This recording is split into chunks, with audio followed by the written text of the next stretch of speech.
আসসালামু আলাইকুম প্রিয় বন্ধুরা, কেমন আছেন সবাই? সবাইকে আমার অন্তরের অন্তরস্থল থেকে ভালোবাসা আর সবার দোয়াও ভালোবাসা কামনা করছি আমি। সবাই আমার জন্য একটু দোয়া করবেন। আপনাদের দোয়া ভালোবাসা নিয়ে কিন্তু আমি সামনে এগোচ্ছি এবং নতুনদের ভালোবাসা পেয়ে আজকে আমি এত দূরে এসেছি। তো আমি আজ নতুনদের নিয়ে কিছু কথা বলবো, যারা নতুন, একদম নতুন, ঠিক আছে, কেবল মাত্র কাজ শুরু করেছেন। তাদের উদ্দেশ্যে আমি কিছু কথা বলবো। তারা অবশ্যই একটু ধৈর্য সহকারে ভিডিওটা দেখে যাবেন। তাদের উদ্দেশ্যে আমার কিছু কথা এবং তাদেরকে আমি বলবো একটু ধৈর্য ধরে ভিডিওটা দেখে কিছু জেনে বুঝে যান, তাতে দেখা গেছে আপনাদের অনেকটা ফায়দা হবে।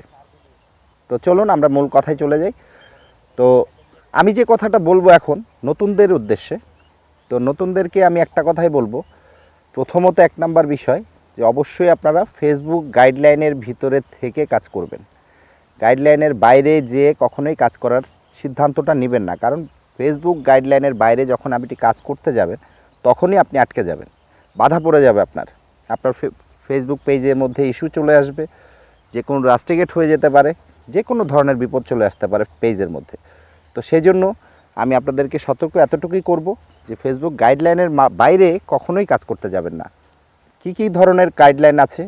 গাইডলাইনে যেমন কিছু কিছু বিষয় আছে, মিউজিক দিয়ে ভিডিও করা যাবে না, রক্তমাখা কোনো ভিডিও দেওয়া যাবে না, উলঙ্গ কোনো ছবি দেওয়া যাবে না, এবং মারপিটের কোনো ছবি দেওয়া যাবে না, এবং মিউজিক বা অন্য আদার সাইড থেকে আপনি ভিডিও করছেন, আদার সাইড থেকে আপনার মিউজিক ভেসে আসতেছে, সেরকম কোনো ভিডিও দেওয়া যাবে না।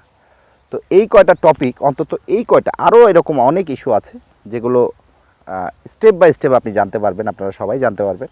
তো এই বিষয়গুলোর উপরে আপাতত একটু নজর দিয়ে কাজ করে যেতে হবে। আর আরেকটা বিষয়, অরিজিনাল ভিডিও তৈরি করার চেষ্টা করবেন।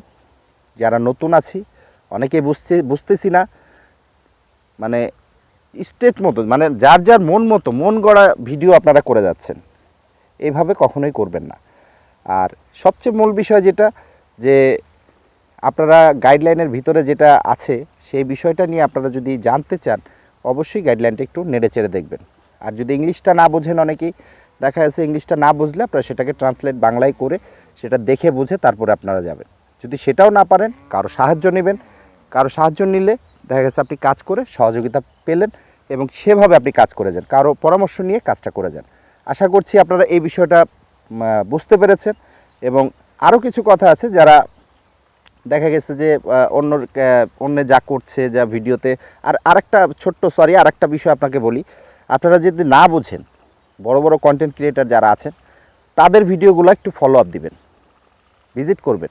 তাদের ভিডিওগুলো কিভাবে তারা ভিডিওগুলো করছে, কি ক্যাটাগরি ভিডিও করছে, সেগুলোকে ফলো আপ দিবেন। ওখান থেকে আপনারা টপিক নিয়ে নিয়ে ভিডিওগুলো করবেন। বিভিন্নভাবে নিজের যোগ্যতাটাকে তুলে ধরুন, নিজের প্রতিভাটাকে দেখান। এইভাবে আপনারা কাজ করে যান, আশা করছি আপনারা সফলতার দুয়ারে পৌঁছে যেতে পারবেন ইনশাআল্লাহ। তো ভালো থাকবেন সবাই, আল্লাহ হাফেজ।